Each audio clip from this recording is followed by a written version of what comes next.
The man who slaughtered Arhan's family was no ordinary enemy.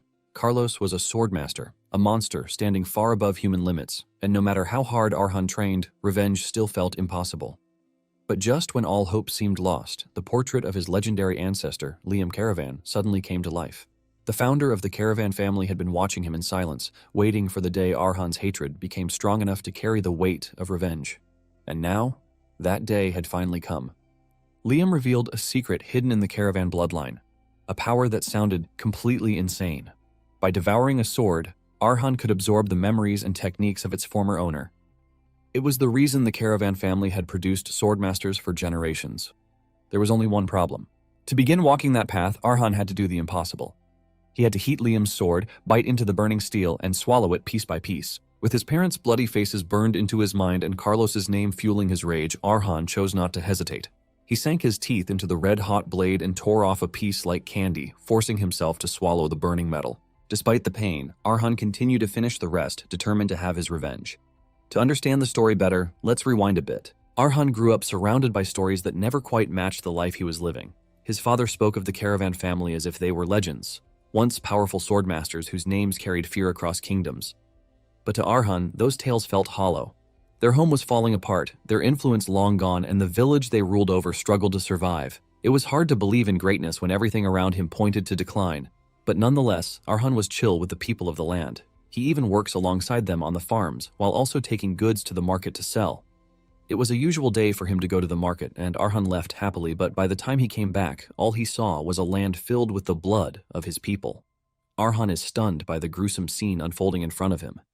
And suddenly, his butler appears behind him to console him, while revealing that a swordmaster attacked the village and only took 10 minutes to wipe out half the villagers, claiming that he was following orders.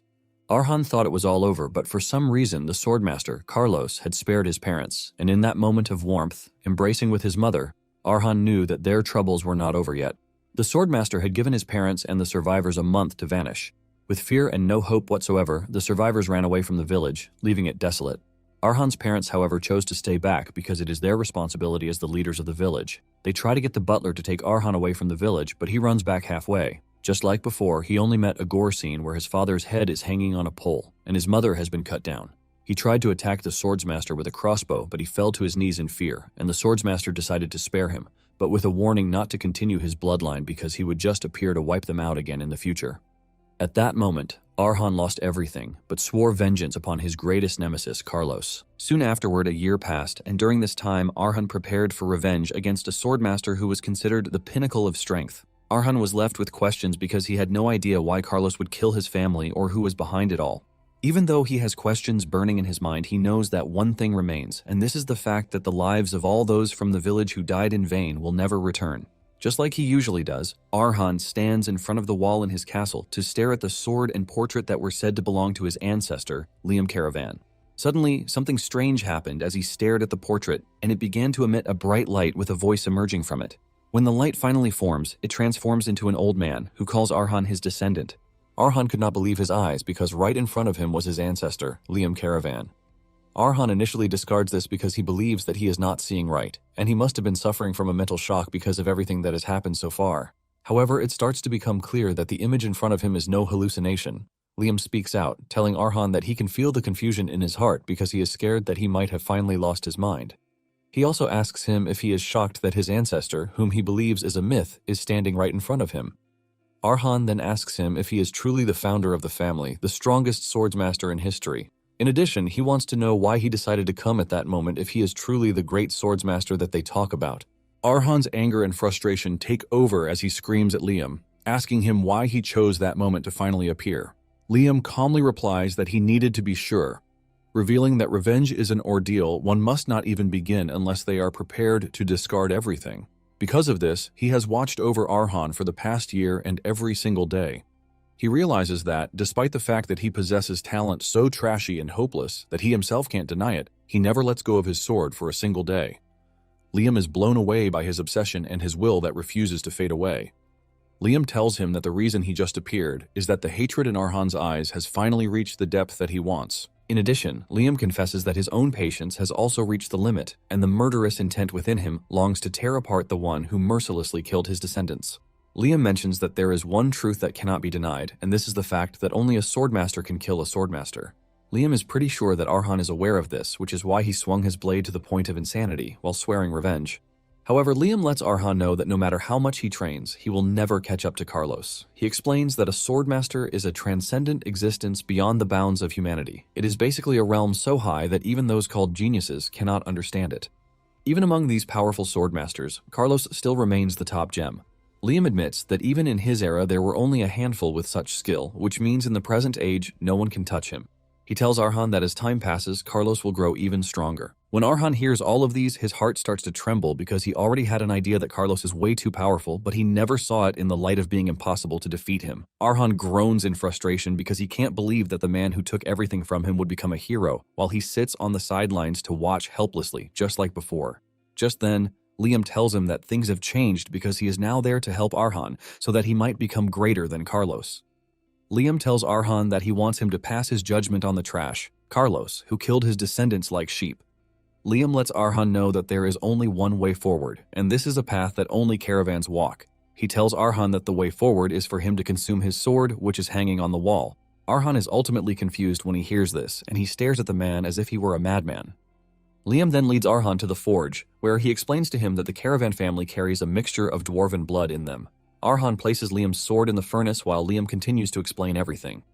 He mentions that the blood composition comes from him because he is a dwarf hybrid. Even though the dwarven blood has traits that aren't visible, the blood carries special abilities that are passed down to descendants. He mentions that these abilities are tied to the blades, revealing that by consuming a sword, one can absorb the memories and techniques of its wielder as one's own. This is basically the power that has allowed the caravan family to produce swordmasters every generation, thus raising such a prestigious and great family. Arhan is surprised to hear this, since he has always known that dwarves are friends with metal and fire, but he never knew that they had such a strange ability. Even though the story sounds absurd and confusing, Arhan knows that the truth can only be proven by results. Arhan then looks into Liam's eyes with great determination, telling him to show him how to consume a sword because there is no hesitation whatsoever. Liam then tells him that the method is simple, and he is expected to heat the blade until it is hot enough to slightly soften. Once this is done, he is expected to bite and swallow it. Without hesitation, Arhan goes through with this, while wondering if he has gone mad or even bewitched. However, he doesn't really care about all these because if there is even the slightest chance that he is going to succeed, he is ready to take it. Arhan ultimately claps his jaw on the hot sword, and he tears off a portion of it like candy. A burning sensation runs through his body as he swallows it, and he screams in pain as if he has been set on fire. He loses mobility as he drops the sword in his hand while grabbing his throat in pain. He falls to the ground, but he refuses to pass out while thinking about the horrible things he went through. His parents' face lying in a pool of blood serves as a motivation for him, and even Carlos was the one at the center of his hatred. With this, Arhan picks up the sword and continues chewing on it with the drive to succeed no matter what, because he has to kill Carlos. After he is done swallowing the hot metal, he passes out. But when he wakes up, he is actually surprised that he didn't die. In fact, there was no scratch whatsoever, and he would have even believed that it was a dream if not for the sword hilt that was sitting in front of him. Just then he hears Liam's voice commending him, telling him that his willpower is pretty impressive compared to his weak body. He lets him know that many of his ancestors couldn't even handle the burning pain, which is why they usually give up. Since he is seeing him in 4K now, Liam knows Arhan will definitely believe the stories his father has been telling him and not count it as a mere myth. Arhan is blown away, but he composes himself and he bows to Liam, greeting him as their founder. However, Liam tells Arhan that he is supposed to call him his master, not founder, because this is what his other students called him. Arhan then switches it up by calling him what he prefers, while maintaining the bowing posture in front of him. Arhan asks him if this means he has inherited the great power that his father talked about because he was the one who said swallowing the sword would give him power. However, as it stands, he doesn't feel any different, and Liam lets him know that there is actually a problem with this. Although the problem is with Arhan himself. Apparently, Liam wanted Arhan to swallow the sword so he could move straight to master level.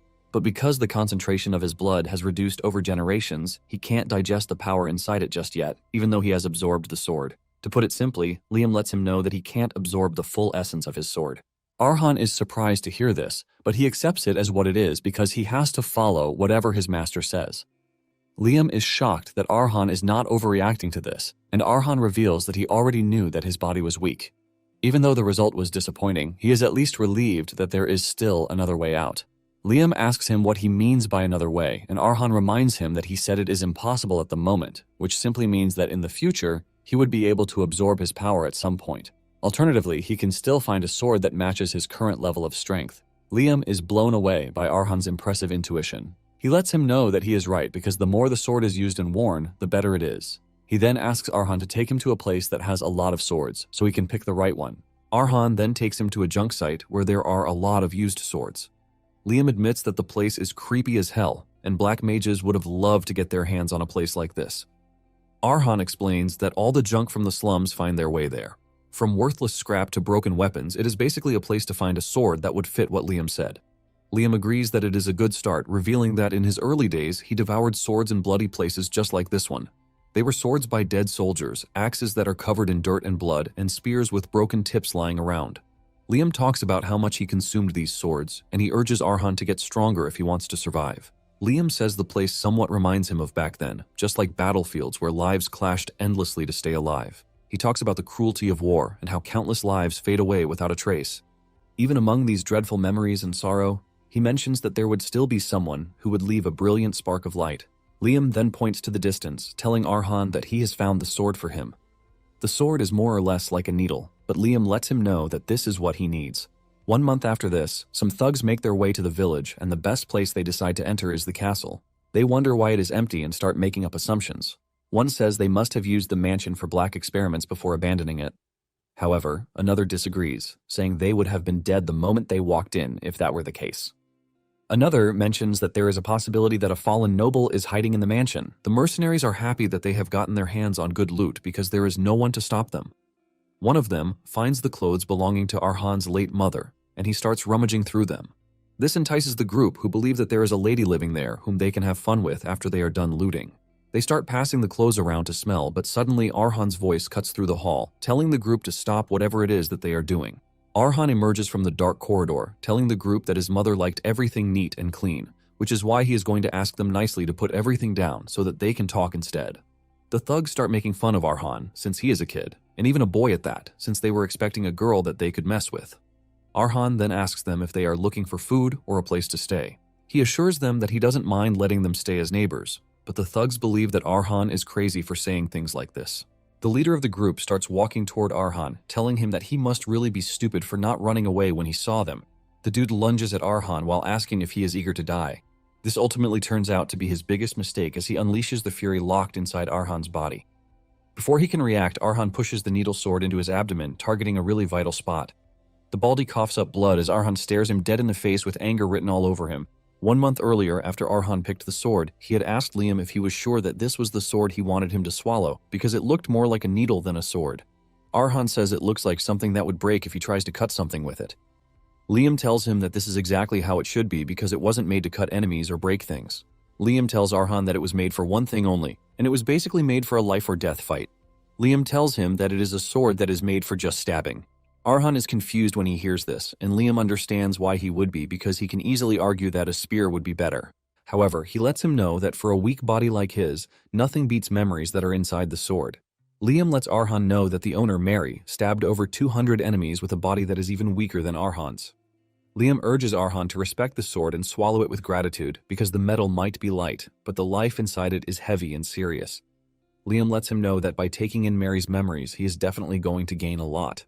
Going through Mary's memories, she was just a 10-year-old girl whose parents died in a fire. She only managed to survive with burn marks on her face, while her parents were burnt beyond recognition. By the time she woke up, she had softly revealed that she would have preferred to die with her parents. After Mary lost everything, she started living in an orphanage. And the day she learned that the orphanage worshipped the goddess of fire, everything became worse for her. She fell into despair because she basically lost everything to fire, but she is expected to live in a place that calls fire salvation. The rest of her days at the orphanage were awful, and she became progressively worse with other children always staring at her like she was some kind of weirdo because of the burn mark on her face. They say a lot of terrible things behind her back, and sometimes she hears them, which even makes her wish to die at some point. Mary was always wishing that she would die just so she could escape the horror, but everything changed on a particular day. She ran into a swordsman, Hegel, who was practicing his swordsmanship in the woods. Even though his swordsmanship was rough and clumsy, it was good enough to make her forget her pain even for a second. Hegel was an old swordsman and former wandering knight who had worked at the orphanage for years. On a normal day, Mary wouldn't have had the strength to talk to the old man, but she pushed aside her usual self and walked up to the man, asking him if she could become like him.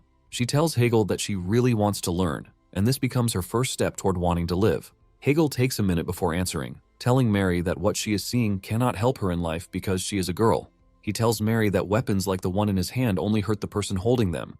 He tries to discourage her, but she refuses, telling Hegel that she can learn it, so that no fire in the world can scare her again. Hegel concedes, and he takes her to a room where there are swords sitting in a jar. He asks her to pick one of the swords, and if she can swing it, he is going to teach her. Mary asks if it is compulsory for her to swing it, but Hegel doesn't understand her question until she finally points to the needle sword. She tells Hegel that she doesn't mind as long as she can fight back. She stretches the sword toward Hegel, and the way she points it at his neck tells him that there is something sinister about Mary. Now in the present day, Arhan stabs the Baldy, and he crashes to the ground, sending a wave of fear into his comrades. They don't want to believe their eyes, but Arhan tells them that negotiations are now over. It turns out that for the past month, everything Liam has been teaching Arhan wasn't even about swordsmanship. It was basically how to train his body so he wouldn't get tired even after running for hours. Basically, he didn't even teach him any sword skills, leaving Liam surprised at how Arhan was able to precisely stab the Baldy. This then tells Liam that Arhan is absorbing the sword really well, and this signals his first step as a caravan. It turns out that Arhan stabbed the tout in a place where one can only reach if the sword is accurately slipped in between the ribs, which is none other than the lungs. Arhan knows that he is a complete novice when it comes to swords and everything related to them, so there is no way he could have performed such a precise thrust. However, it turns out that he was able to do this thanks to the owner of the sword, Mary. Going back into Mary's memories, it turns out that from the very first day she picked the needle sword, Hegel started teaching her. He taught her how to stand, how to properly hold a sword, how to fight, and how to survive. Hegel's beautiful swordplay was able to provide strength for Mary, and she truly loved the old man's swordsmanship. A few years after this, Hegel is seen lying on his deathbed, and he tells Mary that on the day she finally leaves the orphanage, she should make sure to go into the world. As he dies, he tells Mary that this is his final lesson to her, and he expresses his joy that he spent the end of the journey with her. Mary was left in tears as she watched her benefactor slowly lose to death, and his last words were to thank Mary for everything. After that, Mary followed Hegel's final words, and she left the orphanage to step into the world. In no time, Mary had made a name for herself in the mercenary world. Thanks to the fact that she uses a needle-like sword and was a young woman, she was given the name, the Stitching Gypsy. Tears flowed out of Arhan's eyes as Mary's memories flowed into him, and he finally understood what his master meant when he was talking about absorption. The Baldy is still alive and he is begging to be spared, but Arhan ignores his cries. He walks up to him and pushes the needle into his head to finish the job because he has made up his mind to finish what he started. Even though this was his first kill, Arhan didn't feel anything. There was no emotion whatsoever, and the only thing he could see was the situation left before him, which was the rest of the thugs. He knows that he was able to get the jump on the Baldy because he underestimated him, but this is not the case with the rest, especially the fact that he is outnumbered. He is pretty sure that the thugs know this too, but he can't understand why they are not attacking him even though they have the numbers. Liam then tells Arhan that the group is terrified, and it is understandable because what Arhan just showed are not movements of a beginner. Liam explains that a certain amount of fear helps one to survive, but excessive fear ends up clouding one's judgment. Just as he said, the thugs are freaking out as they turn to each other, asking themselves what they are supposed to do. Basically, the fear creeping into their body is tricking them into believing that Arhan is more powerful than they are. Liam explains that the thugs are probably looking at him like he is some sort of killing demon skilled with a sword. Since this is what they believe, Arhan decides to make their fear come true. He leaps toward the group, and instead of trying to defend themselves, they freeze in fear.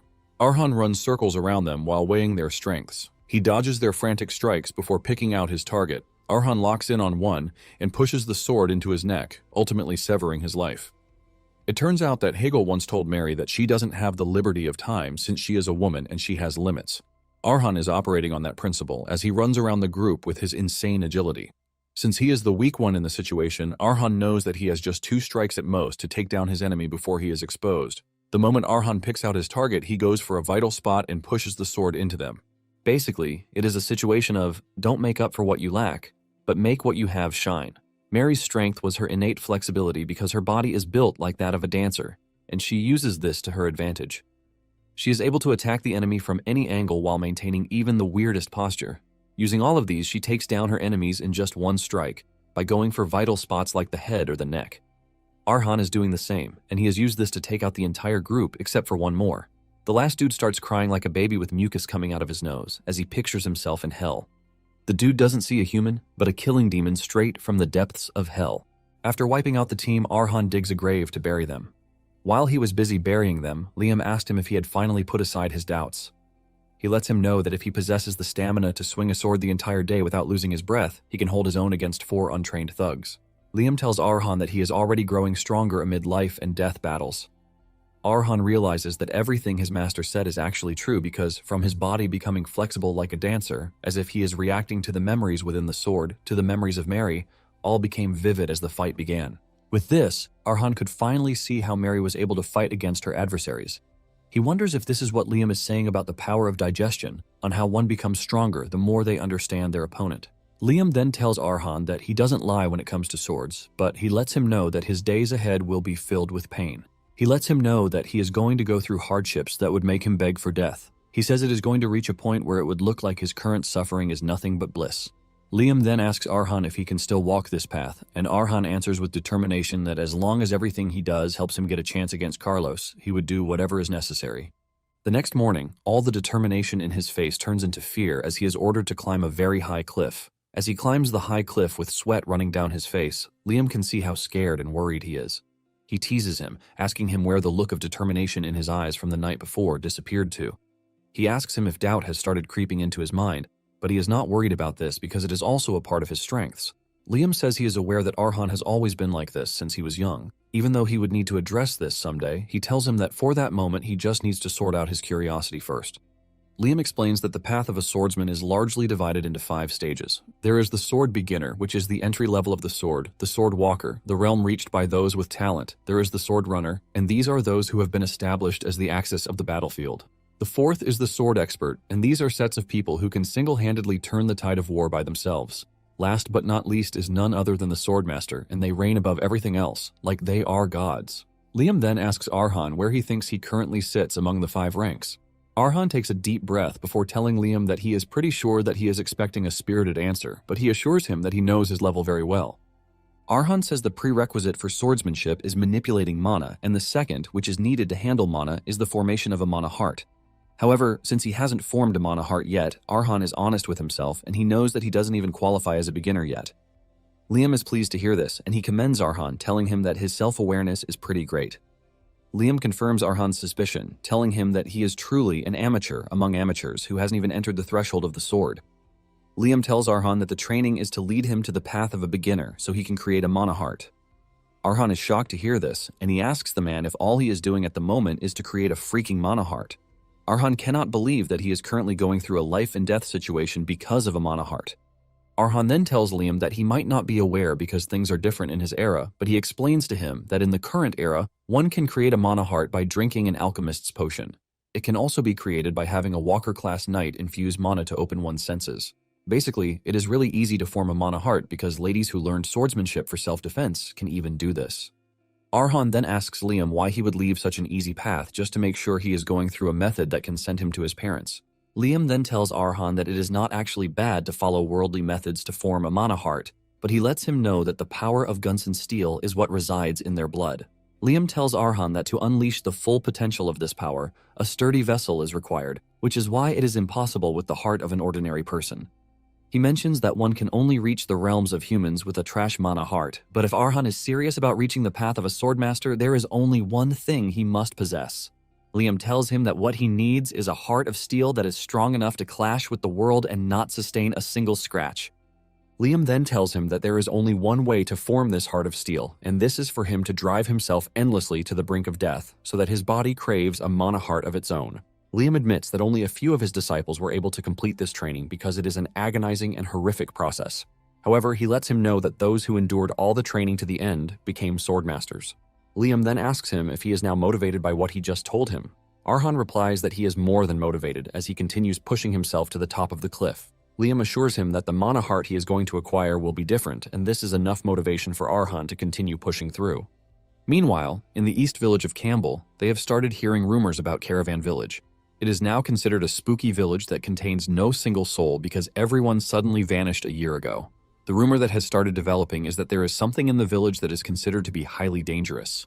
One dude mentions that no thug has gone to the village and come back alive. A lot of stories and assumptions surround the village, and the conclusion that they have come to is that one shouldn't enter the village unless they want to die. Sitting in the inn is a weird night, and he hears everything the people are discussing concerning the village. The knight is interested in the village, which is now said to be a home of death. He takes his handkerchief to wipe his mouth, and the handkerchief is stained with blood, revealing that he is battling his own internal problems. The knight concludes that this home of death is the perfect place for him. On the other hand, Arhan continued climbing the cliffside with his left arm only after the motivation he received from Liam. There was no rest day for him, even on days when he had to deal with thugs who had entered the village. Arhan continued doing this every single day without missing anything, just to give it his absolute all. With this, a month passed by, but even with the gruesome training that he went through just from climbing the cliffside, he still wasn't able to form a mana heart. However, Arhan could see that there was something different about him. While fighting, Arhan notices that one of the changes is that his senses have become insanely sharp. From his 5 senses down to his judgment and concentration during fights, Arhan has gotten insanely better. Whenever he holds the needle and he fully locks in, it is always as if it is Mary herself who is doing the fighting. Arhan would move around enemies as if they were frozen in time, and he was the only one operational at the time. Arhan easily turns the bodies of his enemies into holes that leak blood. It turns out that the reason for this crazy change is that Arhan can now feel mana.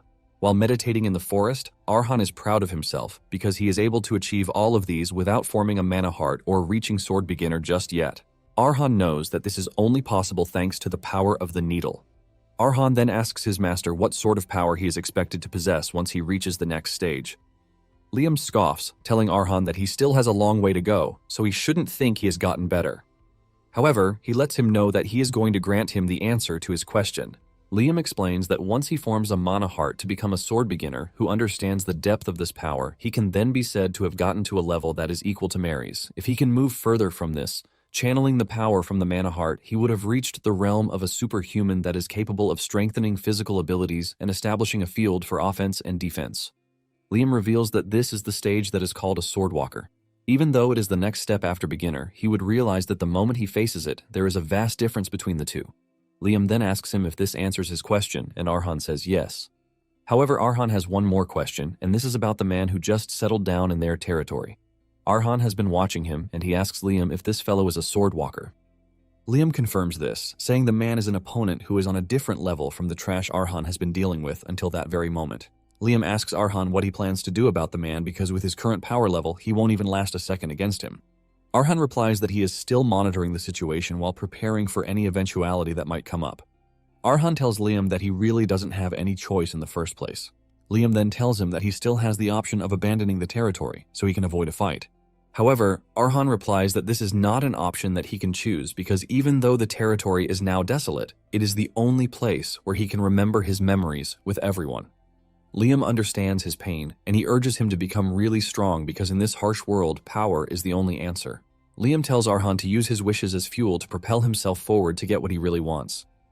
Liam urges him to use his pain as a source of strength to become as hard as steel so that no one will dare to mock his words ever again. Later on, Arhan ends up running into the night, and he orders Arhan not to take a step if he doesn't want to die. Before the whole confrontation, the moment the man arrived in the territory, Arhan had been watching him as part of his daily routine. Arhan learned something important in those times. Even though the village has loads of empty houses, the man acted as if people still owned them and didn't even bother to touch the smallest item. He only lived simply with just the one bundle he brought with him, and his other habits were gazing at the sunset every evening while lost in thought or spending time in prayer. In the end, Arhan concluded that the man was a knight, and Liam agrees with him, saying he is a swordsman who is skilled enough to reach the walker level. However, he is surprised that he still follows rules and manners strictly even when there is no one around to watch him. Liam reveals that this kind of stubborn person is really rare outside of knights. Arhan then mentions that since he is a knight, this means he might be a good person, since knights are supposed to protect their honor while seeking justice. Liam cuts in, saying there is no doubt that they chase honor, but Arhan is wrong for calling knights righteous people. He mentions that honor is something that is personal and subjective. He mentions that the honor that they follow isn't always good for everyone because a knight's honor depends on the person they swear loyalty to. Their honor is basically decided by the will of their employer, particularly the one who pays well. Liam decides to explain to the naive Arhan what a knight really is. He tells him that a knight is just a hired sword who uses honor as an excuse for violence. He is basically someone who uses ancient sword skills to kill efficiently, and since they are covered in expensive armor, they are simply an enemy that is much harder to kill. Liam tells Arhan not to be fooled by the fancy word that is called a knight, suggesting that he looks at what they really are so he can judge for himself. Liam tells Arhan that suspicion is his greatest strength, and he reminds him that he's been like this since he was little. When he was a kid, he would basically listen to his father's stories about the family, but deep down, he was questioning the authenticity of these. Even when a new power made him overconfident and put him in danger, his sharp senses and careful watching helped him remove risks so he could find answers. Liam continues by saying suspicion means not being swayed by what he sees or hears, but using every way possible while thinking endlessly to get closer to the truth. Liam urges Arhan never to lose his mindset of being suspicious every time, because people without this mindset can never go beyond their limits. Liam tells him that this is actually the real gift behind his skill with the sword. Arhan is totally locked in as he receives this important lecture from Liam. After Liam is done with the lecture, Arhan assures him that he is going to remember everything.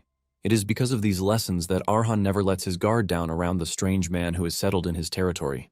Only after making sure that the knight might not be a threat does Arhan plan to ask him to be his neighbor. Arhan approached the knight in the most careful way that he could, but the two ended up holding swords at each other. The knight tells Arhan that he is aware of the fact that he has been watching him, but he urges him not to even think of escaping. The knight assures Arhan that he is going to cut him down immediately if he turns his back on him. Arhan maintains his defensive posture because he never thought things would turn out the way it does. Going into Mary's memory, she narrates how loads of mercenaries approached her to recruit her. On the other hand, thugs who had heard the rumor of how good she is decided that the best thing to do was to pick a fight with her. During these days, she had one thought that she might no longer be a random female mercenary with a sword, but a proper, strong swordswoman. However, it didn't take long before she realized just how wrong she was. She ran into a swordwalker knight who easily disarmed her while dunking on how trash her skills are. The knight tells Mary that he would have killed her if she weren't a woman, and he trash talks her, telling her that she is just an insect. Basically, it is their rule in the Red Hawk Knight Order not to touch women or children, and this was Mary's saving grace back then. It was this very day that Mary felt a huge, unbreakable wall between her and the knights. It was later that she found out that the level the knight had reached was called Swordwalker. As Arhan stands in front of the knight, he starts to understand something important. The Mary who lost to a swordwalker back then was much stronger than his current level, which shows how much of a disadvantage he is at. As the knight approaches slowly, Arhan realizes that he is being overwhelmed by a fear of death that was far more superior to when he was even climbing the cliffside with only one arm. His heart starts beating fast like crazy, and with this, he sees the clear superhuman level beyond the walker stage. This is a level where mana spreads outside the body like veins, while adding willpower to attacks and defense. This is what is simply known as the Swordwalker's path. The knight then asks Arhan why he has been watching him, because from what he has noticed so far, Arhan has been the one attacking the thugs who visited the territory. The knight tells Arhan that he must provide a good reason, or else he would have to treat him like an enemy. The knight yells at Arhan to answer him, and Arhan replies that he was only trying to figure out if the knight is an intruder or a guest. Arhan tells him that this is his explanation, but the knight demands more, saying he doesn't fully understand yet. Arhan then explains that he was born and raised in the territory, but 1 year ago, while he was away for a short time, a dark sorcerer attacked, killing the residents, ultimately leaving the village in ruins. After this, thugs kept coming in, and he was forced to handle them by himself. Deep down, Arhan knows that there is no need to tell the dude everything, which is why he is withholding some of the information from him. Arhan then continues by saying he has noticed that the knight looks far stronger than those he has fought, and he knew that he could die if he had approached too soon, which is why he decided to watch to know if he is a friend or foe. Arhan says if he is friendly, he would ask him to be a resident in the village, but if it is the other way around, he would find whatever way he can to protect his territory. The knight is surprised that Arhan was prepared to fight, even though he knows how much of a disadvantage he has.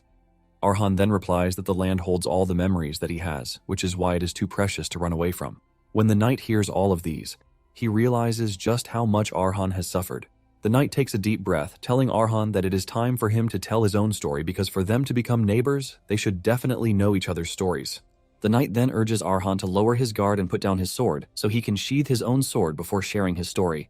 On the other hand, Liam reminds Arhan that there is only one way to build a mana of steel, and this is for him to keep pushing himself to the brink of death, forcing his body to create a mana heart of his own. Liam then asks Arhan if he is feeling motivated about the whole situation, and when Arhan finally replies to the knight's offer, he tells him that he can't lower his sword. Arhan tells the knight that he doesn't fully trust him yet, and he actually needs the sword for some level of protection. The knight is shocked to hear this, and he reminds Arhan that he would have taken him out of the equation if he really wanted to. The knight tells Arhan that he can't sheath his sword first because he goes against a knight's honor, so he has to protect his honor. Arhan assures him that he understands where he is coming from, but lets him know that he can't back down. Arhan swore never to bow to fear and to never give up without actually trying to fight. The knight is shocked to hear these words from Arhan, who looks so weak that he can even be mistaken for a girl. However, he can see the signs that Arhan has endured harsh training, and while his frame is small, his balance remains impeccable. Even though Arhan hasn't learned the sword properly, the knight realizes that he is using an unorthodox form of pouring all of his strength into the first strike. The knight analyzes everything and realizes that Arhan is just a boy who poses no threat to him whatsoever. Just then, the knight notices that Arhan has a cold gaze on him, and with how things have been, the knight knows that a clumsy reply won't do justice. The knight takes in a deep breath before leaping towards Arhan, aiming to disarm him by striking his wrist, so he can avoid injuring him. Just as he is about to strike Arhan, Arhan locks in completely, and the next thing the knight notices is that his sword has bounced off. The knight is left stunned when this happens because Arhan isn't even a beginner yet. Arhan leaps backward after deflecting the attack, and the knight notices something strange about him. He realizes that the surrounding mana is moving without rhythm, just like waves. It turns out that in that split second, when he was about to attack him, Arhan was able to form the diverse mana heart. Even with a mana heart, the knight knows that it is impossible for him to have deflected his sword, but he somehow did it. He wonders if it is because of the mana heart that he harbors. The knight knows that usual mana hearts tend to be soft and flexible, but the mana heart in Arhan's chest is sturdy and firm, just like steel. At this point, the knight can see that Arhan has the strike of a lifetime in him. On the other hand, Arhan knows that blocking the sword's attack wasn't his skill, but something of mere luck. Arhan could later sense that from the beginning, the knight had no intention of hurting him because he aimed for the wrist to avoid the vitals. In addition to this, the power imbued in the sword was just a bit. This is basically why it was easy for him to have predicted the trajectory to be able to stab the tip of the needle into the gap that blocked the strike. Even though it was a miracle, he paid the price because the shockwave from it hit him like a carriage, crushing him. He was thrown into intense agony as if all of his bones were being crushed. With this, Arhan confirms that the difference in power is no joke. However, Arhan is glad that the thing he wished for so much, which is the mana heart, has manifested. Nonetheless, he is still a beginner, so his thrust won't be able to reach the knight. Since it has come to this, Arhan figures out that there is only one way out, and this is creating a mana path of his own by using Mary's memories as a stepping stone. In the past, Mary collapsed in tears after she ran into the unbreakable wall, which is the Walker. She faced a limit that could not be crossed head-on, and his body trembled in fear. At that moment, the first thing that came to her mind was Hegel's voice. She remembers Hegel saying that the majority of swordsmen consider a wall a limit that they cannot cross when they face it. But this is just an excuse for those who chose to settle because they lacked the courage to break down the wall. Hegel mentions that walls are originally there to be crossed because they are nothing more than a stepping stone to climb higher. Hegel had told her never to turn away, but to stand tall and face it squarely.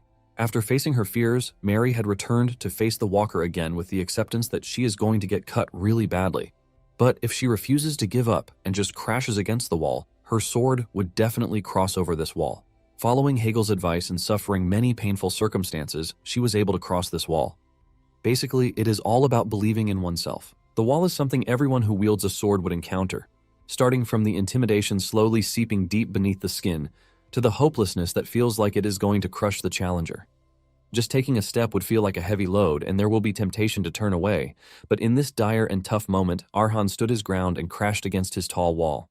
Arhan knows that he is at risk, but this is exactly why he needs the life or death situation trial. Arhan is ready to push through, even if it is just a slight bit of hope that he has. Arhan takes a deep breath as he tries to analyze the knight in front of him. He wants to know which muscles he is putting strength into, how he catches his breath, and what trajectory he intends to follow. Arhan prepares to gather every clue necessary to create a single-strand path. Liam sees what Arhan is doing, and he is totally impressed by how much Arhan is pushing himself. Apparently, it is the way of the Caravan family not to fear even in times of impossibility. They are required to face the trial head-on while showcasing the will of the Caravan family.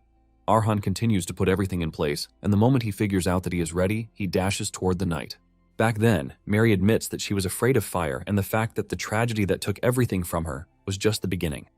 There were even days that she couldn't even face the mirror, and there were days when breathing was a burden. This was how she found out that she was not supposed to be afraid of fire, but her own weakness, which only made her run away. Because of this, Mary swore that she would break through the wall of fire that took away everything, including her future. With a determined heart, Mary pushed forward and conquered her fear of fire and of the world. She knows that if she crumbles, there is no win for her, and this is the mantle that Arhan is operating on. He puts everything into his attack, giving the knight a tough time. The knight is forced to put enough strength behind his sword so he can block the attack. Arhan's sword flies out of his hand with the base shattering just as it had happened to Mary. Mary's soul stands in front of the sunset as she takes in a breath of fresh air while thinking of Hegel's words. Mary stares into the sky, telling Hegel that the world was full of monsters stronger than she is, and there were many high walls that could not be crossed just because one has the will to do so. However, she could proudly say that until the very end of her life, she never turned back from any wall that blocked her path. With a solemn and emotional declaration, she hopes that there is an afterlife so that she can also tell Hegel her story. In the end, her soul ends up getting into contact with Hegel's, and she runs into his arms like a baby while revealing that she is no longer afraid of the fire. Tears run down her face as she tucks herself into Hegel's arms, and the needle burns off, ultimately signaling the end of her story. In turn, this also signals the complete assimilation of the needle into Arhan's system. Soon afterward, Arhan wakes up with the realization that he actually passed out. He notices that there is a robe used to cover him, which obviously belongs to the knight. This is when it fully dawns on him that he wasn't able to achieve his goal. Liam quickly comes in, telling him not to be heartbroken because he engaged in a struggle that brought no shame to the family's name. In fact, he was able to gain something alongside the painful defeat that he suffered, which is the complete assimilation of the needle. Arhan understands what the old man is saying because he can now feel that his muscles have become more flexible than before, and his senses have sharpened like those of a wild beast. Basically, he has climbed up the cliff like a veteran mercenary who has lived a lifetime on the brink of death. Arhan finally understands why his master chose the sword, and this is because he wanted to show him not just power and technique, but Mary's entire life. Liam wanted to show Arhan the strong will that never gives up, even in the face of a massive trial. Arhan smiles because Liam could have just told him this from the very start. Just then, the knight shows up in the distance, expressing his relief that Arhan has woken up. He mentions that he just left to get drinking water, but the moment Arhan spots him, he immediately gets defensive. He grabs his sword and moves into a striking pose, but the knight understands why he is acting so defensively. The knight tells him that they would have to clear the misunderstanding between them, and even Liam tells Arhan that he has no need to act so warily because the knight has no intention of killing him. However, it is normal to be suspicious, and Liam understands this. The knight tells Arhan that he understands he has been through some tough times, so it is normal for him not to lower his guard, but he asks him if he would be willing to lower his guard so he can hear his story. The knight starts taking off his shirt to show Arhan why he came to the territory and why he can't be a threat to Arhan. After taking off his shirt, he introduces himself as Patel, who is a retired knight and a wanderer with nowhere to go. It turns out that he is suffering from a terminal disease, and death is on his door already. He mentions that high priests who have trained in medicine their whole lives have assured him that he has 1 month left at best. Basically, Patel is just a sick man waiting to die. With this secret out in the wind, Patel asks Arhan if he would finally listen to his story. The two then settle down to talk, but unlike Patel's fine swordsmanship, he was bad with words, and he struggled to articulate his words. However, his emotions were true, and what Arhan sensed about him is that he is a knight who left the order he pledged loyalty to after receiving a terminal diagnosis so he could find a place to die. Petal mentions that he left the order because he didn't want to become a burden, as his life slowly vanished from him. He mentions that he wants to spend his last moments quietly with his own time. After hearing everything he has to say, Liam tells Arhan that he doesn't sense any lies in what Petal has said, because even as he is speaking, his heart is being devoured by the disease. He reveals that the moment the disease encroaches upon his mana heart to reach his heart, he is going to finally die. Petal then asks Arhan what he thinks about him becoming his neighbor. Arhan takes a minute to answer, and he tells Patel that he is pretty sure it was difficult for him to have shared his story, and because of this, he is grateful that he did. Arhan introduces himself and reveals that he is the last descendant of the land after he lost everything. Arhan shakes hands with him to welcome him, and Petal accepts the hospitality while thanking Arhan for the honor. Since Arhan has finally gotten his mana heart, he believes that it is time to take the next step, and Liam tells him that there is one place he needs to go. Some days later, Arhan travels away from the territory. While sitting in the carriage, he tells Liam that he was actually expecting him to teach him swordsmanship directly, since he now has his own mana heart. However, Liam had to drag him out to nowhere, and it is thanks to Patel that he could leave the territory because he would definitely take care of any invited guests. Arhan then asks Liam if there is any reason for him to have come all that way, and Liam tells Arhan that he seriously needs to escape his commoner mindset. Liam tells him that their family is different from anyone else in the world, which shows how special they are. Liam tells him that as long as the blood of steel flows in his body, rather than sword training embedded in the gaps of his growth, the assimilation of a new sword is the priority. Liam reveals that the destination they are heading to is the perfect place to seek out because it is a place that is not bound by status or origin. It is a place where only those who crave flesh gather, and it is a stage for life and death duels. This place is none other than the arena, which is teeming with adrenaline and blood. They soon arrive at Firma, the Steel City, which is one of the cities that represent the Seven Kingdoms, where metalworking is advanced, and it is no exaggeration that almost every weapon in the Iron Kingdom is made there. It is basically the Holy Land of Swords, but before that, the real reason Firma became so great was something else. and it was because of the arena. Upon arriving at the arena, Liam is hit with a wave of nostalgia because he can remember just how exciting it was to be there. Liam mentions that a lot of crazy fights happened in the arena, ranging from beasts versus beasts to find the strongest one, human against monster, which were classified as savage matches, and even fights between different races to decide who is superior. All these matches were intense, but the wildest one was the deathmatch struggle. There are fighters full of different styles and skills rolling on dirt, fighting like animals, and the winner takes the loser's life while grabbing everything they own as a prize. It is a total mad slaughter from the crowd who are drunk on the smell of blood, happily throwing gold coins, making bets, while screaming like crazy. It is basically the mad city that is built on piles of spilled blood. After hearing all of these, Arhan admits that there is no better place to get stronger, and he can see just how excited Liam is about the whole thing. Arhan believes that he is going to get battle experience while becoming stronger from eating the swords of those he defeats in battle. However, Liam lets him know that he is getting everything wrong, because if it were that easy, he would have made Arhan eat every weapon in the junk pile back then. Liam tells him that he cannot just start eating swords randomly, because if he does this, the mixed memories of these swords will consume him instead, and he will ultimately lose who he is. Liam tells him that he has to control the sword and not let the sword control him. Liam lets him know that he is only allowed to eat the swords he chooses for him until he is able to open his own eyes. Liam then suggests that they head into the arena itself. They are required to register, and 3 hours later, the attendant finally tells Arhan that he has to go to the registration counter to get his medal issued because he can't fight without it. Arhan is confused when he hears this because the medal is not something he is aware of, and even Liam has no idea what it is. Liam tells Arhan that there was nothing like this back in his day. The green-haired attendant lady shows Arhan what a medal looks like, and she urges him to get one before coming back to the line. It turns out that medals are a special rank mark that exists only in the arena. They are decided by one's known fame, status, fight record, and so on. The color of the medal shows just how strong one is, and it is ranked from strongest to lowest. There is the black medal, the white medal, the platinum medal, the gold medal, and the silver medal. Since he is just a rookie, the one he can get his hands on is the bronze color, which is total crap. Arhan cannot believe that things have changed compared to what his master said. Hours earlier, Liam was boasting about how a rookie can enter the arena to fight 100 people. Basically, there was no discrimination because once one arrives at the arena, they are immediately thrown onto the stage. However, there are weight classes now, which is totally trash to Liam because it is all built on money. Arhan says even if the kingdom prides itself on strength and they keep doing deadly fights for hundreds of years, no fighters would be left, and the betting people would get bored when strong and weak keep switching wins. Basically, strong fights should be between strong people and weak people against weak, which is way more fun. Arhan lets Liam know that the era has changed, and because of this, the arena became a famous place that people travel far to see. This is basically why Firma grew so big, and it is more or less a smart change. Arhan mentions that in this era, it is not compulsory to kill the loser, but the loser still gets hurt badly. However, Liam is not up for the trash changes, and he just tells Arhan to keep the information to himself because the more he hears, the angrier he gets. Although he believes that this might be a stroke of luck for Arhan, he tells him that it is going to be a great experience for him to fight someone on his level because this would always teach him something new. However, until then, Liam suggests that they look around the weapon shops because the quality will be way better than the small shops near Caravan. Since Arhan's sword breaks too easily, Liam believes that it is not a bad idea to get some extra ones as backup. Suddenly, they walk past a trophy wall that houses weapons instead of medals. Arhan and Liam are left in total shock by this.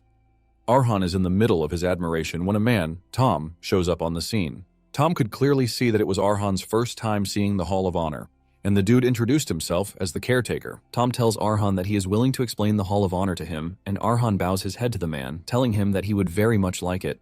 Tom mentions that the weapons on the wall belong to fighters who did amazing things in the arena long ago. The weapons are all old and broken, and since they can't be used again, they are kept on the Wall of Honor to remember the fighting spirit of their wielders. Arhan is completely overwhelmed by this, and Tom tells him that he is free to ask him any question that is burning on his mind. Tom excitedly mentions that it is his pride as the caretaker of the place. Liam immediately tells Arhan to ask Tom if there is a way to take the swords that are displayed on the wall, because he has found the next sword he needs to consume. Tom lets him know that there is, and it is for fighters who prove themselves. These fighters earn the right to take one weapon that matches their medal, so every time their medal rank goes up one level, they get one more weapon. Tom lets him know that the weapon he is staring at so intently can be his once he reaches the silver rank. After this, Arhan heads to the arena, and as they pass through the corridor to the arena entrance, Liam tells Arhan that the hall is basically a treasure room. Liam says to others, it might look like old useless junk, but to Arhan, the swords are pure gold. Liam is excited because Arhan now has a lot of reasons to come to the arena, even if it is just for training because he has to get his hands on some good swords through ranking up. Liam says he would have just preferred to steal all of the swords, but this is pretty impossible because Tom is not an ordinary fellow. Arhan doesn't understand this because Tom looks like a nice old man, and Liam understands why Arhan couldn't see what he saw because there is a huge difference between them that he couldn't feel. Liam explains that Tom can turn his mana into armor and make perfect defense even though it is half finished. Basically, the nice-looking Tom is a sword expert. Arhan is shocked when he hears this because the sword expert rank is just before the swordmaster rank. Arhan asks Liam why someone as strong as Tom would prefer to be a caretaker. Liam tells him not to be surprised because almost everyone who reaches that kind of level has something weird going on for them. Liam concludes that they are going to rob the hall later, and Arhan believes he still has intentions to rob the Wall of Honor even though he knows the risk. In fact, Arhan has no idea when he agreed to this. Liam then continues by saying a lot might have changed in the arena, but there are some things that never change. Things like hiding one's face so they can leave their rank, fame, and name outside just to challenge like a regular fighter are the old traditions of the arena. Arhan says it is a pretty good tradition because since it is only fighter against fighter and no background, he is free to fight without holding back either. Just as he is about to enter the arena, the referee stops him, telling him that he has to provide a nickname before he can enter the arena. Arhan is confused by this, and Liam mentions that no one who enters the arena uses their real name because things like titles and status from outside would only get in the way when one stands as a fighter. The man urges Arhan to tell him the proudest name he is going to carry in his fighter life, and Arhan thinks about it for a minute before choosing the name he wants, which is Liam. The man is surprised to hear this since he has never heard of it before, and he asks Arhan if it is some sort of main character from a knight story. Nonetheless, he can only hope that victory follows him for his first fight. Since bronze is the weakest in the arena, fights among bronze fighters only interest small-time gamblers. No one really cares about bronze fighters because they are nothing more than cheap entertainment, which is why the crowd doesn't cheer for the fighters but would rather throw nasty boos and insults at them. Arhan had barely stepped into the arena when those who were present started talking down on him. They call him a skinny loser who is about to lose his head. Liam is not surprised that they are shouting insults because in the Iron Kingdom there is no respect for the weak, since the strong rule everything. Liam asks Arhan if he is being affected by the insults, but he says no. Liam is relieved to hear this, and he reminds Arhan that he put his name on the battlefield, which means he is carrying all of Caravan's history and honor. Arhan assures Liam that he is aware of this, which is why he has to win no matter what. Arhan walks up to his opponent, who is a giant, scary dude with a big weapon. The referee welcomes the spectators to the match between two rookies, who are there to show them what it is to be a weakling. The referee introduces Arhan as Liam to the crowd, while mentioning that he is a complete newbie. On the other hand, his opponent, Tamir, is a fighter who has been killing all of the fighters he has faced since his debut. The referee continues by saying the fight is dedicated to the goddess, Lepre. The referee has not even finished his introductions when Tamir starts to trash-talk Arhan, telling him that he has a stupid nickname, which sounds forgettable and weak. Tamir boasts that he won't have to use his weapon on Arhan because it is just going to be a waste of time. Tamir then makes Arhan an offer, telling him to take off the dumb mask that he is wearing and also drop his sword so he can dance when he claps his hands. Tamir tells Arhan that once he does this, he might at least leave his skinny neck attached to his body. Arhan remains mute as Tamir continues running his mouth. When he finally speaks up, he tells Arhan that he heard there is an unspoken rule that the fighters don't kill each other. Tamir laughs out loud when he hears this, saying Arhan must have decided to challenge the arena because he thought he wouldn't die. Tamir screams at Arhan, telling him that no one cares about any stupid unspoken rule because where he grew up in the Zernia Mountains, the loser male always dies. This is basically why he has killed all the last 3 guys that he has fought by breaking their necks with his own hands. Tamir says Arhan might have asked why he is going this far, and Tamir maniacally reveals that it is the best kind of fun. However, Tamir tells Arhan that he looks way too weak, and even if he snaps his neck, he might not feel anything thrilling whatsoever. This is why he wants Arhan to at least shake his body to provide some sort of entertainment for him and the crowd. The referee is blown away by the amount of trash talk that has already gone down between the two, and he says the match might actually be fun to watch. Once everything is ready, the referee starts the match. Tamir stands in his position nonchalantly, waiting for Arhan to attack him first. Just then, Arhan tells him that he has an offer for him. Arhan points the needle at Tamir, telling him to take back the insults he dumped on his family. He tells Tamir that if he does this, he might just let him die easily. Tamir takes this as the greatest joke in his life, and he laughs out loud. Even the crowd makes fun of Arhan, saying he is trying to act all scary, while asking him if he read that line from some cheap novel. The crowd joins Tamir in mocking his nickname because no one in their right mind would choose Liam as their nickname. Tamir teases Arhan, telling him that he has got the mood up and he can't hold back anymore. Tamir starts drooling because of the excitement he is already picturing in his head, but suddenly Arhan appears underneath him, pushing the needle into his hand, removing a couple of fingers while reminding him of the offer he made him. Tamir watches in shock as Arhan suggests that he apologize if he wants a quick and painless death. Arhan leaps backward to create some distance between them after cementing his stand. Tamir angrily slams his big weapon into the ground, forcing Arhan to jump further back so as not to get caught in the attack. With blood dripping from his hand thanks to the loss of his fingers, Tamir screams out in pain and anger. His voice is so loud that it catches the attention of everyone in the arena. Tamir tries to understand what just happened because moments earlier, Arhan was shaking like crazy, looking like a lame, weak child. This leaves him wondering how Arhan was able to reach him so fast.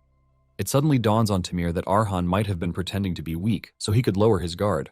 Arhan knows what he is thinking, and he asks if he plans to call him a coward for this, while reminding him that he was the one who said the arena is not for kids to play around. Tamir groans in pain and frustration as he calls Arhan a piece of shit. He leaps toward Arhan in anger, threatening to tear him into pieces. Tamir frantically swings his sword at Arhan, but he dodges the attacks easily with his flexible body. Tamir starts getting worried because Arhan is easily dodging everything he is throwing at him by a paper's width. Fear starts creeping into his body as he wonders what sort of person he has run into. It is as if a giant serpent is overwhelming him in an enclosed space. Before Tamir knows it, Arhan goes after his lower section and pushes his sword into his leg. Tamir doesn't immediately feel the gravity of this, and he swings really hard at Arhan. However, Arhan dodges the strike just like before. Arhan leaps backward like a mantis while wearing a cold gaze. Just then, Tamir starts feeling everything all at once. His sword falls from his hand and he crashes to the ground in pain as he loses control over his leg. With the dude rolling in pain, Arhan walks up to him, telling him to take off his stupid helmet and dance to his clapping just like he told him. Arhan looks totally scary as he repeats Tamir's exact words to him. Realizing that he is about to lose his life, Tamir has no choice but to accept Arhan's offer. However, he tries to be sneaky since Arhan has moved closer to him. He tries to grab his sword with his left hand, but Arhan pushes the needle into his left hand, crushing it completely. Tamir groans in pain, and Arhan urges him to think hard about his next decision because it might be his last. Immediately, Tamir realizes that Arhan would truly kill him if he is not careful. He succumbs, and he starts to apologize to Arhan, telling him that he is sorry for insulting his name. Tamir begs Arhan, urging him to let him live, and with this, Tamir concedes defeat. The initial boring arena immediately goes wild as everyone starts to celebrate the entertaining match that they just witnessed. Everyone in the arena agrees on one thing, and this is the fact that Arhan is quite strong because he is the best bronze fighter they have seen in recent times. Those who bet on Arhan are the happiest because they now have a fortune. They start praising Arhan as they add a prefix to his name, calling him Little Gladiator Liam. The whole arena goes up in excitement as the people hail Arhan. It turns out that Tom also watched the match, and he is glad that his suspicions about Arhan not being a normal person are right. Tom smiles because it is as if he has just made friends with a real promising fighter who could pull a loud roar on his first fight. At the same time, Tom is worried because too much attention in the arena can sometimes be poisonous. It turns out that there are some influential people who watched Arhan's match, and they are already plotting their move. Some days later, the green-haired attendant shows up, telling Arhan something shocking. She tells him that the arena likes him, and because of this, they are willing to offer him something very rare, which is the Silver Promotion Challenge. The lady then asks Liam if he is up for the challenge. It turns out that 2 days after his debut fight with Tamir, 3 matches happened during that space of time, and Arhan had won everything in a completely calm and efficient way. Arhan figures out that this offer is because they like how he fought in those matches. However, he doesn't think that they are giving him this offer because of pure kindness, and he is convinced that there is something else behind it all. The attendant tells him that the rules are simple, and it is just for him to fight a player that they choose. The best part of it all is that he doesn't have to try hard because he is expected to last just 3 minutes in the arena. Apparently, if he lasts 3 minutes after the fight starts, he automatically wins. The attendant tells him that this is a very rare offer that doesn't come that often. In addition, it is common knowledge that once he becomes silver rank, he is going to be able to fight stronger opponents than before. In addition to this, he is going to get a much higher pay from the fight just for surviving a 3-minute battle. The attendant looks really sly as he asks Arhan what he plans to do with the offer, while reminding him that it is not an offer that comes every single day. Liam then tells Arhan that there is an old tradition in the arena that is called rookie crushing, which exists to crush smart, efficient rookies like him. It is a special arena event made just for the twisted pleasure of annoying spectators who get off watching their prey's blades snap and their bodies wrecked. They basically use the promotion as a bait to lure in their prey, then throw them against someone way too strong for them just to humiliate them publicly. Liam tells Arhan that if he doesn't want to embarrass himself, it would be better if he refuses the offer because a normal promotion chance will still come in the future. Liam asks Arhan what his answer is, and Arhan tells Liam that he should have known the most obvious answer, which is the fact that he is going to accept the challenge no matter who the opponent is. 2 days after he accepted the challenge, the arena sent him a letter revealing his opponent, who is nicknamed Black Bride. The Black Bride graduated from a top academy and they have never lost once in silver rank. Black Bride is basically a real powerhouse among swordwalkers, and since the academy doesn't produce trash talents, the academy certificate alone gives one the opportunity to become a knight, which is the ultimate elite badge. To put it simply, Black Bride is ahead of Arhan in every aspect. Arhan reveals that he checked about the Black Bride, and it turns out that they dominate every fight, leaving every single opponent with the inability to fight ever again.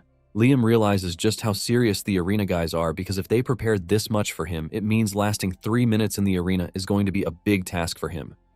Liam mockingly tells Arhan that he is utterly screwed. Arhan asks Liam if it is that serious because he believes that Black Bride can't be that stronger than Patel. Even though Patel is sick and weak at the moment, he used to be one of the strongest swordwalkers.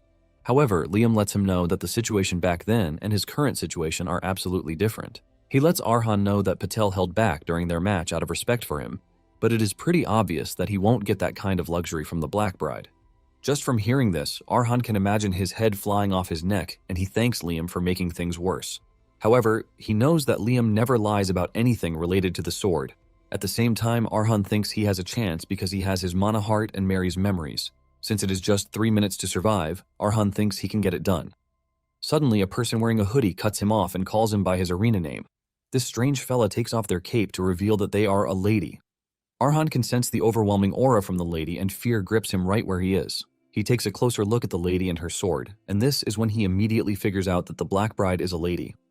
Arhan remains mute as Black Bride walks toward him and he tries to deny the fact that he is Liam.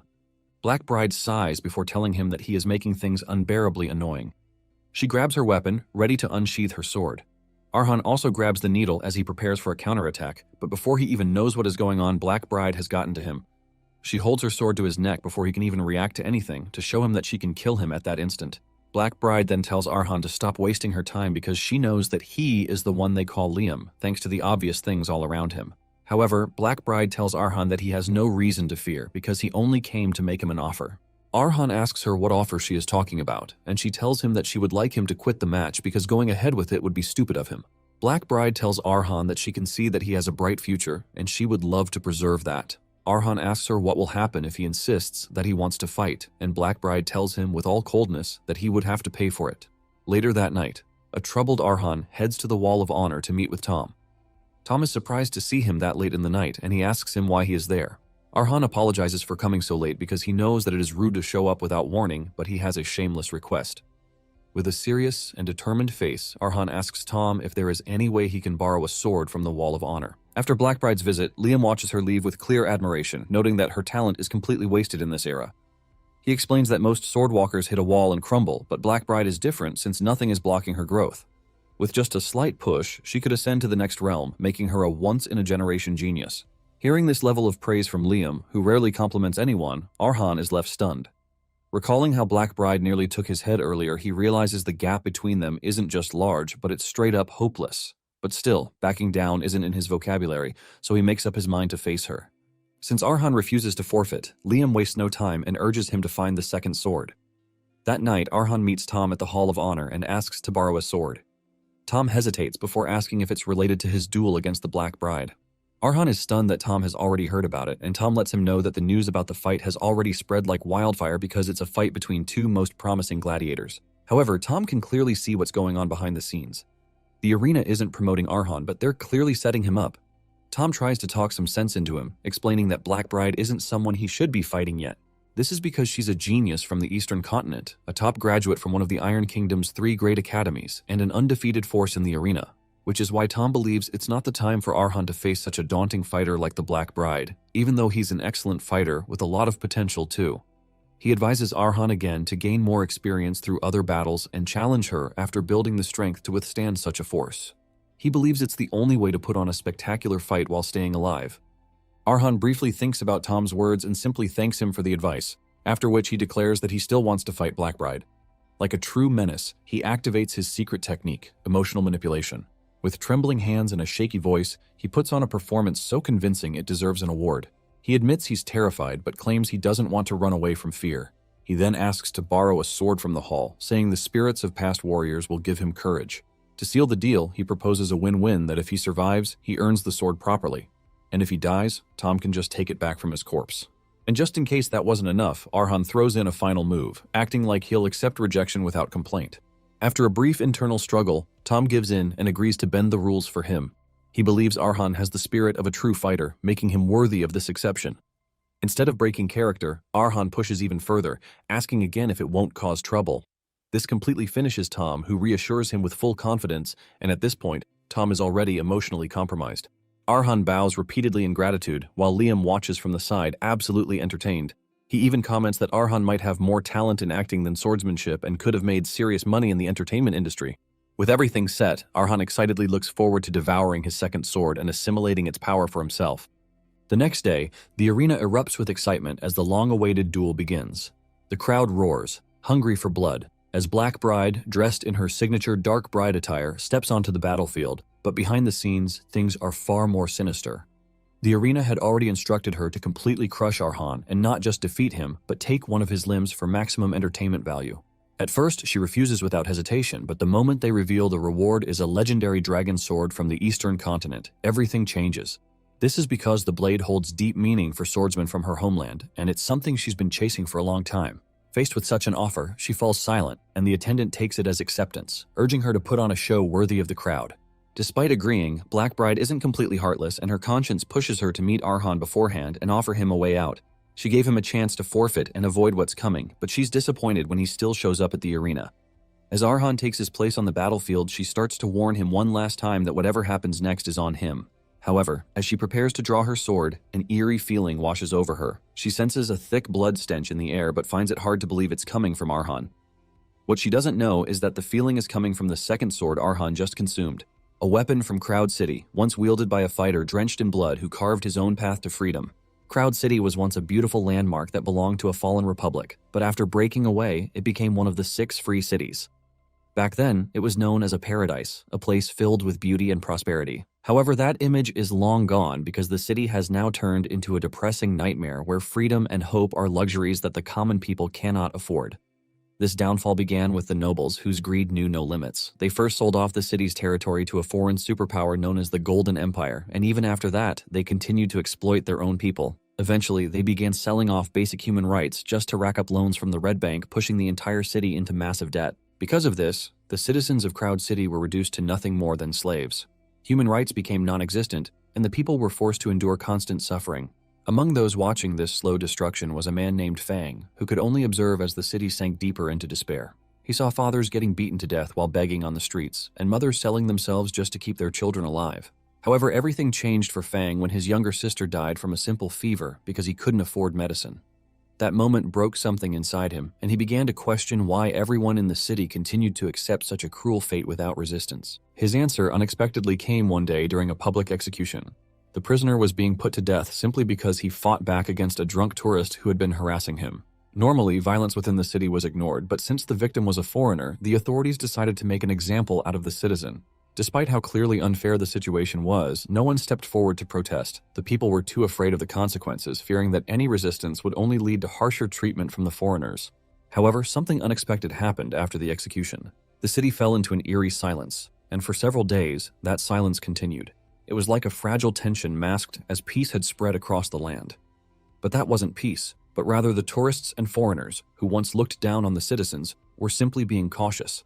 This is because the same people they once treated as trash had now shown that they could fight back, and that realization planted fear in their hearts. For the first time, the balance shifted, and from this, Fang came to a powerful conclusion. He believed the chains binding the people were not just forced upon them, but were also maintained by their own fear and complacency. If they truly wanted change, then those chains could have long been broken. However, he also understood that freedom would not come without a price. It would require bloodshed, and someone would have to bear that burden. Accepting this reality, Fang chose to step into the shadows as an assassin, deciding that he would become the one to deliver judgment. He was willing to stain his hands with blood if it meant restoring the freedom and paradise that Crowd City had lost. And now, Fang's very weapon is one that Arhan has devoured, and hope can help him turn things around in this duel. Soon after, the announcer takes the stage and officially declares the start of the long-awaited battle, sending waves of excitement through the crowd. Black Bride quietly studies Arhan's aura, recalling that the first time she saw him, he had the air of a mercenary. But now his aura feels like that of one who has soaked in a vast river of bloodshed. She notes that Arhan now seems more like an assassin shrouded in darkness and blood. She continues to study him, trying to make sense of what exactly he is, but she comes up empty, unable to wrap her head around the bizarre situation. She studies him closely, trying to understand what exactly changed, but nothing adds up. The gap between what she saw before and what she is sensing now is too wide, leaving her unable to make sense of it.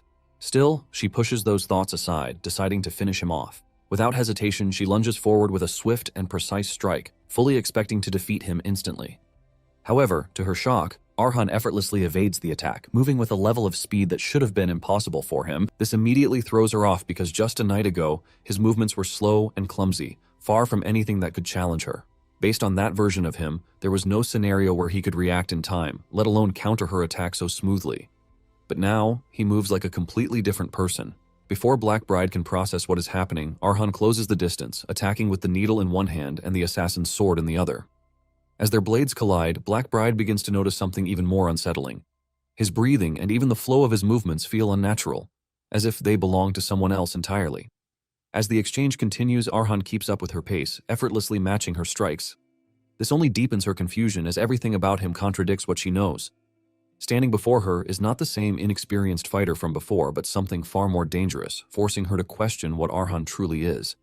Arhan ignores her questions and continues countering her attacks while precisely dodging every strike, forcing Black Bride to carefully analyze his fighting style. She quickly notices that his movements are unusual, as he fights like a mercenary and an assassin at the same time. His movements constantly shift without delay, making it extremely difficult to predict what he will do next. The seamless transition between styles messes up her timing, and for a moment it gives Arhan the upper hand. Even he can tell how much he has improved, realizing that he has already surpassed the level of a sword beginner. However, despite how impressive he looks, Arhan is painfully aware that what he's doing is nothing more than reckless theatrics. He knows he is forcing movements that don't fully belong to him, and it doesn't take long before his fear becomes reality. Black Bride gradually adapts and soon breaks through his rhythm, pushing him back. Once she finishes analyzing him, she calmly asks if he has any more tricks left, making it clear that she has already figured him out. At the same time, the crowd erupts with excitement. They are shocked that a mere bronze-ranked fighter like Arhan has managed to hold his ground against the undefeated Black Bride. His recent victories have already earned him attention, and now more people are placing bets on him surviving the duel. Some even begin to believe he might actually win, while others remain convinced that there is no way an inexperienced fighter can defeat someone as ruthless as her. Still, the cheers grow louder, with some spectators rooting for him, while others simply hope he at least dies in a more impressive way instead of like a gutter rat. Despite the cheers around him, Arhan remains uneasy as he plans for his next move. He can feel the overwhelming killing intent radiating from Fang's blade, along with the heavy stench of bloodshed within it. At that moment, Liam urges Arhan to fully embrace the sensations coming from both the mercenary's needle and the assassin's sword. He explains that while their lives were completely different, both weapons share the same purpose. They were created to face enemies stronger than their wielders, making them swords born from struggle. However, Liam warns him that absorbing the life of an assassin will not be easy, especially for someone as inexperienced as him. If he loses control, the sword could consume him instead. He advises Arhan to understand Fang's life, accept it, and make it his own. Taking in those words, Arhan steadies himself and begins to breathe deeply. With each breath, mana starts to flow within him, helping him regain his composure.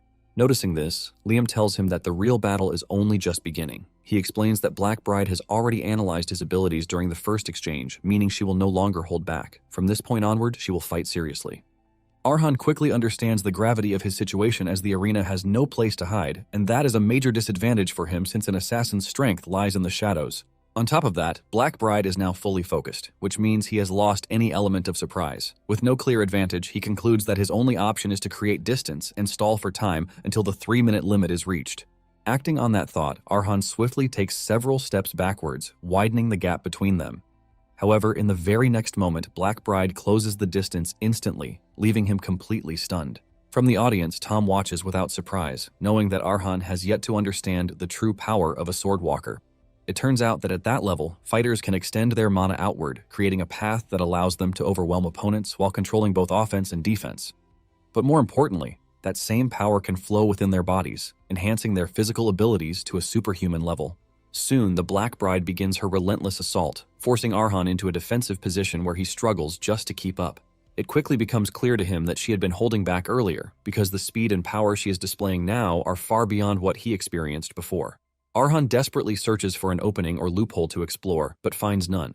He notes that, unlike most fighters who leave small gaps between their attacks, her swordsmanship is flawless. Every movement connects seamlessly into the next, leaving no room for counterattacks. To Arhan, her style feels less like fighting and more like art. Each strike flows like the brushstrokes of a master painter, with the battlefield acting as her canvas where she creates perfection with every swing of her blade. Even as he struggles, Arhan continues searching for a way out, while being awestruck by the warrior before him. When another powerful strike comes at him, he blocks it with everything he has, using both the mercenary's needle and the assassin's blade. Even Liam is impressed as he witnesses the Black Bride's technique, explaining that swordsmen from the Eastern continent practice martial arts, a mysterious form of combat that aligns their movements with nature itself. Even their footwork is as light as a feather, and every swing of their blade is graceful, creating a beautiful, flowing path in the air. Each beautiful strike crashes down like a wave and only stops when it strikes the opponent at the receiving end.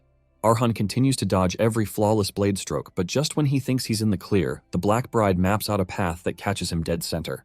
And with a powerful leap, she lunges forward to finish her masterpiece. But the intense pressure from the incoming attack forces Arhan into the life of the assassin, Fang. From Fang's memories, he's taken back to the rotting Crowd City and the blood Fang had to shed in his path to freedom and his fight against the corrupt nobles of the land. The constant feeling of death and the stench of blood after every attack. And on one of such days, Fang tried to escape pursuit only to find himself stuck in a dead end with no escape path. Standing before him was an opponent far beyond anything he could handle, so the only path to survival was escape. And now even that is gone. As his opponent crafts a decisive path, Fang realizes that his life has finally reached its end. However, as the enemy lunges towards him, something that can only be described as a miracle happens. Fang notices a tiny loophole before him, which he soon realizes is the same thing that has helped him escape death several times. As the enemy closes in and strikes, Fang somehow dodges the attack and prepares for a counterattack using that loophole. At that very moment, Arhan finishes assimilating that memory and finds his own gap against the Black Bride. He immediately strikes her on the top of her shoulder, drawing blood.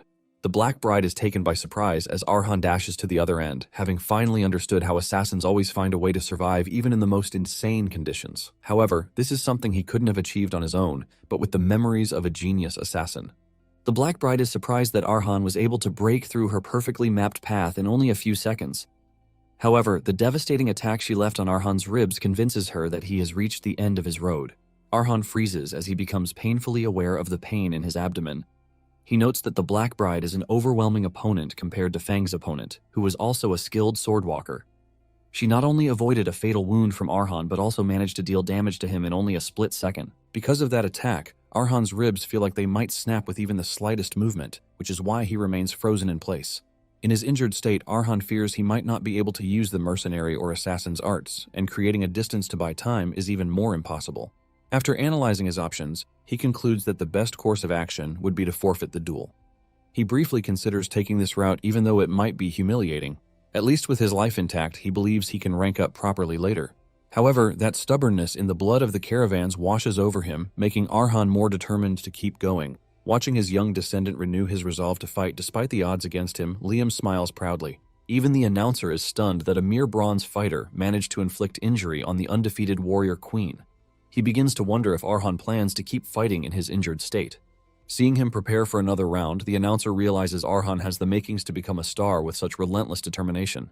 So he pumps up the crowd and announces that Arhan has about 10 more seconds to victory. As Arhan and the Black Bride clash in their final face-off, Liam watches his young descendant, whom he believes doesn't have the makings of a genius. For Liam, a genius refers to those who find a way in the midst of impossible conditions. They always forge their own paths when faced with trials that seem impossible to everyone else and emerge successful. And geniuses are those whose achievements last through history. But Liam concludes that Arhan is clearly not one of them because his body is weak and his mastery of the sword is low.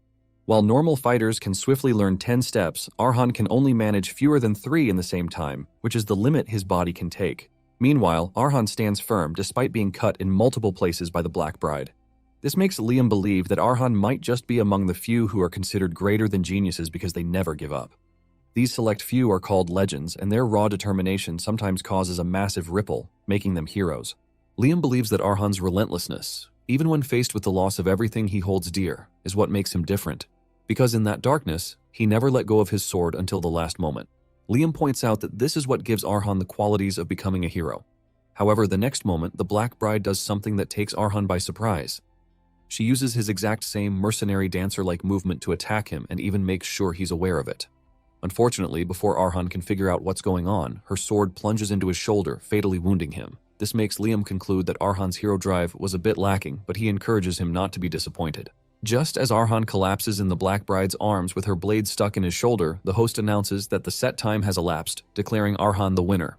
The crowd erupts in a massive cheer as soon as the host announces that Arhan has been promoted to the silver rank and will be given the silver medal.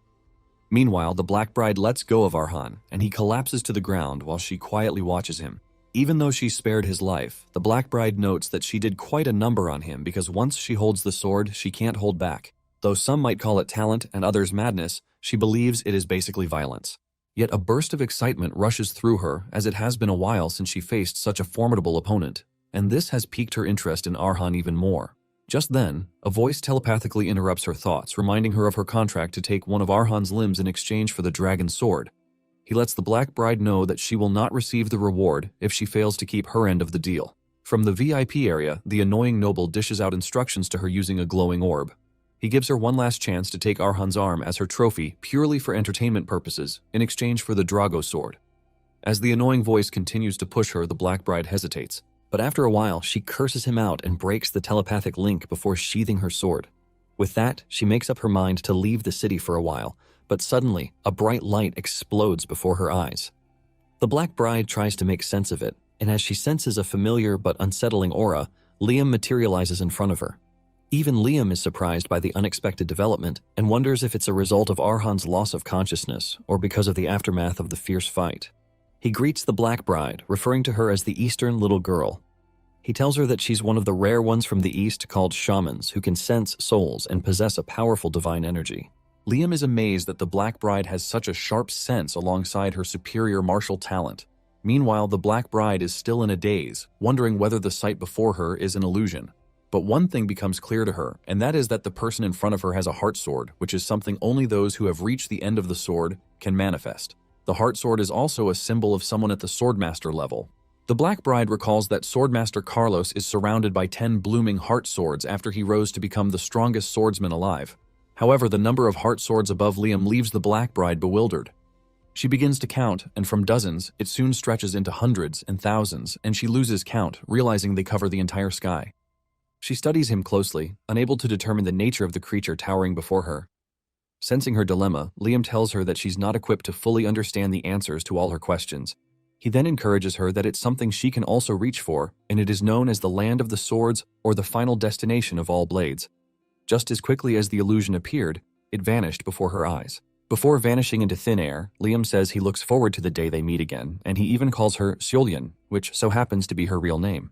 Seolyeon stands there in a daze as memories of the stories her father used to tell flood back into her mind.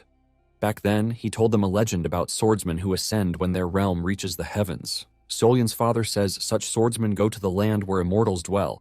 He explains that this place is a paradise filled with happiness, where those who have departed will one day welcome their loved ones. He also told Seolyeon that he would have no regrets if one day their family could be together again there. Having seen Liam briefly, Seolyeon realizes that the legend from her father's stories was real, and the God of Swords actually existed. The following day, Seolyeon approaches Arhan in the recovery room and introduces herself to him. But he is surprised and confused when she asks to follow him, so he doubles back to ask again, wondering if she has a few screws loose from the fierce battle between them in the arena. However, Seolyeon states clearly that she plans to stay by his side to see, hear, and feel everything. She tells Arhan that following him is the fastest way for her to achieve her dream of reaching the end of the sword and practically begs him to allow her. Arhan is confused and stares at her, bewildered, wondering if this is some type of new scam. Because it makes no sense that the all-powerful Black Bride would offer to be a follower to a frail scarecrow like himself. Seeing him flustered, Liam tells Arhan about his encounter with Seolyeon after he passed out in the arena. Liam proudly declares that she was captivated by his overwhelming eternal riz. Arhan almost gags as he watches his aged ancestor act like a clown fresh off the block. Liam continues to boast about how, since ancient times, swordsmen immediately become his loyal lackeys just by seeing his shadow. He then says he pities Arhan because at his age, he should be rolling in the sheets and experiencing crazy love with a girl like Seolyeon instead of chasing after bloodshed and revenge. Unfortunately, since Arhan has been forced by fate down the path of the sword, Liam advises him to cast away any romantic entanglements. He states that holding on to such attachment will only hold him back and make him weak. Liam then reminds him that he is the descendant of the caravan and an avenger of the ones who have been taken. He urges Arhan to weigh Solyun's value as a swordswoman and determine if it's real. Arhan quietly studies her notes that she's a high-level asset who wants to swear loyalty to him. And since Liam has also acknowledged her talent, Solyun will be helpful towards fulfilling his goal. Recalling how skilled she was during their fight, Arhan concludes that her presence will definitely push him to become better.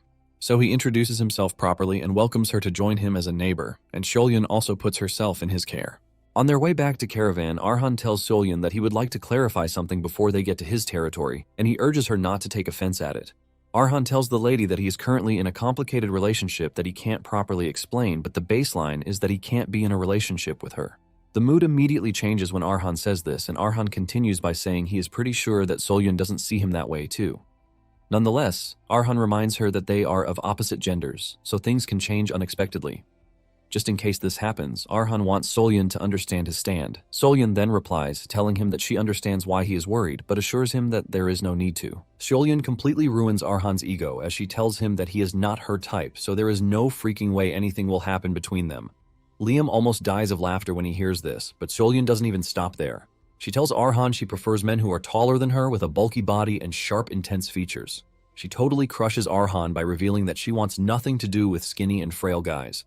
In addition, she says Arhan looks way too gentle, and he appears as the type who would apologize even if someone else started the fight.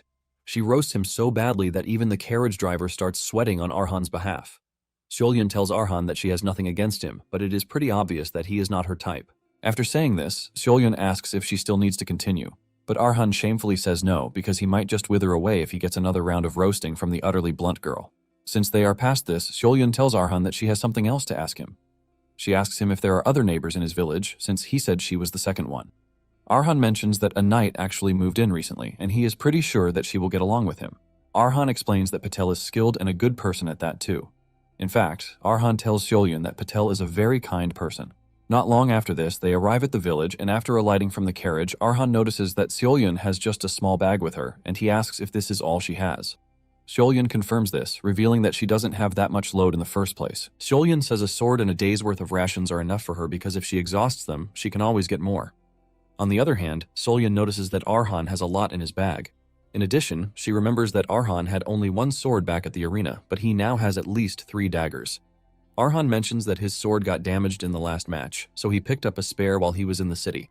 Fortunately for him, he actually made more money because of his promotion to silver, and thanks to this, he was able to get some armor that he was missing. Arhan is happy that he actually visited Firma, the city of swords. Upon arriving at the entrance of the castle, they are met with a shocking scene. Petal is standing in the middle of corpses that he has cut up. Petal is surprised to see that Arhan has returned, and he apologizes for the embarrassing scene that he met. He mentions that some uninvited guests showed up, so he hasn't had the time to clean up. Petal notices Solyun, and he smiles at her because he can easily see that she is the new neighbor that he talked about. Petal continues yapping, but Arhan cuts him short, telling him to catch his breath first.